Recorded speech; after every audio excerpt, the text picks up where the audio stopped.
Does being healthy feel chaotic?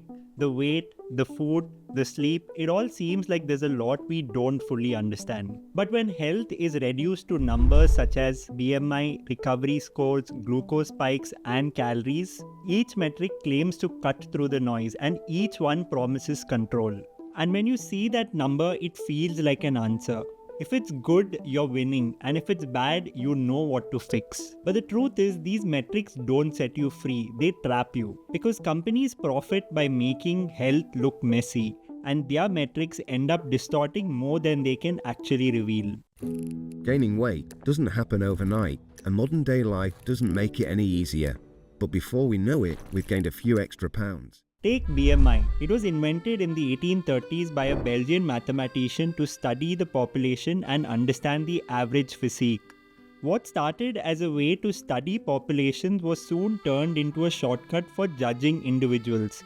Insurers used it to set premiums and governments used it to define obesity. The math behind the BMI scale is your weight in kilograms divided by the square of your height in meters. And on that scale, anything above 25 is overweight and above 30 is obese. So let's put BMI to the test. Take Dwayne Johnson. He's 6 feet 5, about 118 kilograms. Run that through the formula and his BMI is 34, which classifies him as obese.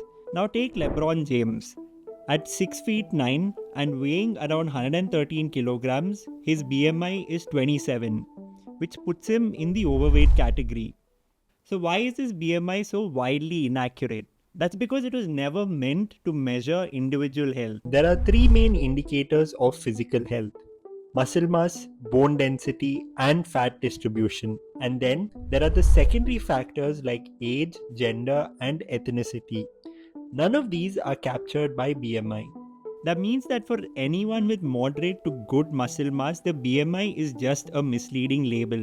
But health tracking has come a long way since BMI. Continuous glucose monitors promise something BMI could never do. Paul loves food. You want to order? But his diabetes made food a mystery. Everything felt like a no.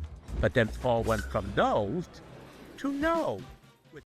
Eat a meal and you instantly see how your body responds. A small patch on your arm streams your blood sugar in real time. I mean, this makes sense when you're trying to control diabetes, but for healthy people, I don't quite understand its utility. I was just looking at the open database from Ultrahuman. 81% of users got an unstable response from eating one idli, and 43% of users got an unstable response from just eating one apple. The thing is, the glucose spikes are normal. Your body is built to handle them, and that's why we have insulin spikes. But when you frame every spike as unstable or dangerous, you turn normal biology into a problem that needs fixing. And when celebrities and influencers wear CGMs, tracking starts to look cool. So more people join in, only to end up paranoid and confused about foods that are perfectly healthy. But on the flip side, you got to admire what a wearable like Whoop has done. I'm obsessed with taking really good care of me. A relentless commitment to self-awareness. Doing best. Obsess. I've actually worn this for about 11 months now. Whoop takes your heart rate variability, sleep, resting heart rate and condenses all of it into one recovery score.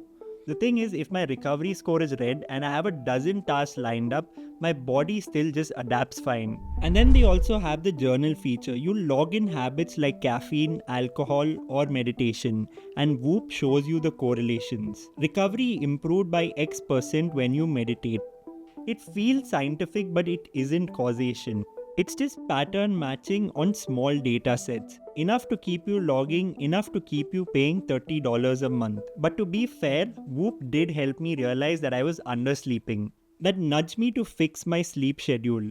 But once those habits were in place, the patterns became obvious. It's the kind of common sense that I didn't need a subscription to tell me. While Whoop markets empowerment, what I feel it really sells is dependency. Wearing it makes me seem cooler but dumber on the inside, outsourcing the signals that my body already knows. So if you're not an athlete, most of these devices are selling the same thing: clarity, control, and certainty. And for a while, these numbers do seem comforting. They make health look very simple. But the truth is, health is not simple.